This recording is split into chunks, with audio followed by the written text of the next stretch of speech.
pawepo na ushirikishwaji mpana wa wadau, hasa katika swala zima la ulinzi wa miundombinu hii ambayo inajengwa kwa gharama kubwa.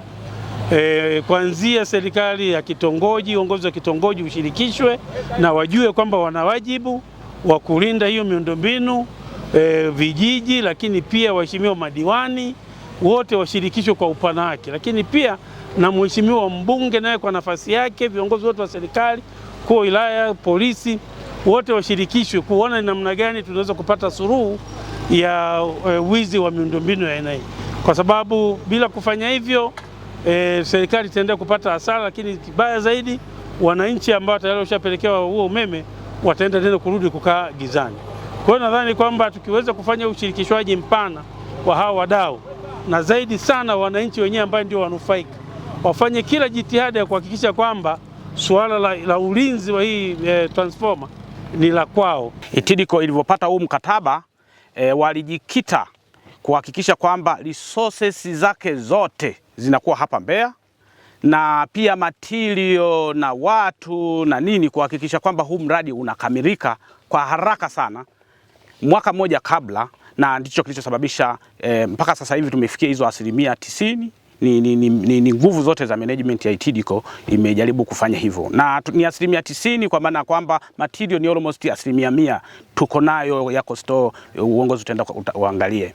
Kwa tuna kauli ya mwisho ambayo tunaweza tukasema ni kwamba wananchi wawe na imani na management ya TIDCO, wawe na imani na management ya REA. Tunashirikiana vizuri sana kuhakikisha kwamba hii miradi inakamilika na inanufaisha wananchi kwa wakati.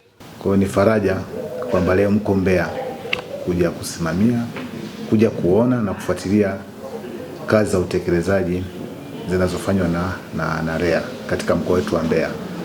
Lakini ni faraja ni kwamba zamani ilikuwa issue ya umeme ni jambo ambalo linahusu watu wachache sana, lakini tunashukuru kwa maamuzi ya serikali, lakini na rais kwa kuamua kusimamia kwa nguvu swala zima la kupeleka umeme vijijini.